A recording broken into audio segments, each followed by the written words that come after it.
চলতি সপ্তাহে সোমবার থেকেই কার্যকর হয়েছে সম্প্রতি সংসদে পাশ হওয়া ইমিগ্রেশন অ্যান্ড ফরেনার্স অ্যাক্ট 2025।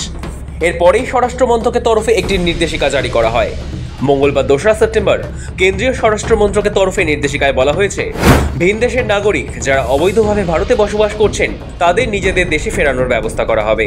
যদি কোনো ব্যক্তি বৈধ নথি না দেখাতে পারেন তাহলে তাদের ডিটেনশন ক্যাম্পে পাঠানো হবে। ডিটেনশন ক্যাম্প বা আটক শিবির এতদিন অসমেই সীমাবদ্ধ ছিল। সে রাজ্যের বিদেশি বলে সন্দেহ হলে সেই সব ব্যক্তিদের ডিটেনশন ক্যাম্পে আটকে রাখা হয়। অভিবাসী ও বিদেশি বিষয়ক নয়া আইনে সব রাজ্য সরকারকেই ডিটেনশন ক্যাম্প চালু করতে বলা হয়েছে।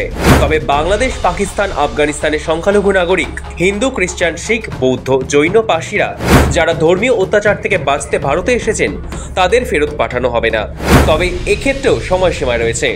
নাগরিকত্ব সংশোধনী আইন বা সিএএ কার্যকর করার সময় কেন্দ্রের ঘোষণা ছিল 2014 সালের 31শে ডিসেম্বর পর্যন্ত যারা ভারতে এসেছেন তাদেরকেই একমাত্র ভারতের নাগরিকত্ব দেওয়া হবে। কেন্দ্রের নতুন নির্দেশিকায় জানানো হয়েছে 2024 সালের 31শে ডিসেম্বরের মধ্যে বাংলাদেশ, পাকিস্তান ও আফগানিস্তানের সংখ্যালঘু নাগরিকরা ভারতে এলে তাদের পাসপোর্ট বা ভ্রমণের ডকুমেন্ট ছাড়াই ভারতে থাকতে দেওয়া হবে। ফলে কেন্দ্রের এই নির্দেশে 3 দেশ থেকে আসা সংখ্যালঘুরা অনেকটাই স্বস্তি পেলেন।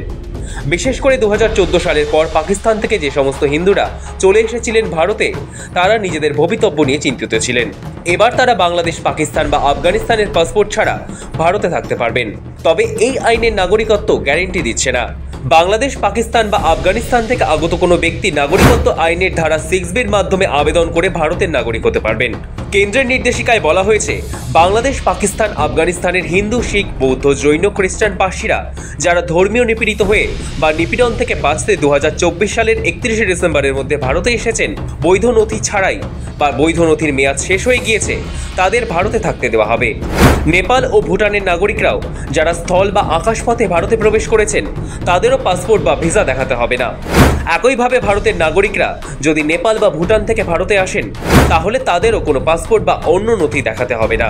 কিন্তু চীন, পাকিস্তান, হংকং, ম্যাকাও দিয়ে ভারতে এলে তাদের নথি দেখাতেই হবে। নতুন আইনে আরও বলা হয়েছে, ভারতীয় সেনা, বায়ুসেনা বা নৌসেনার সদস্যরা যারা ভারতে প্রবেশ করছেন বা দেশ ছাড়ছেন কিংবা সরকারি গাড়িতে এমন আধিকারিকদের সঙ্গে তাদের পরিবারের সদস্যরা সফর করবেন তাদেরও কোনো পাসপোর্ট বা ভিসা দেখানোর প্রয়োজন পড়বে না। ব্যুরো রিপোর্ট, সময়, কলকাতা।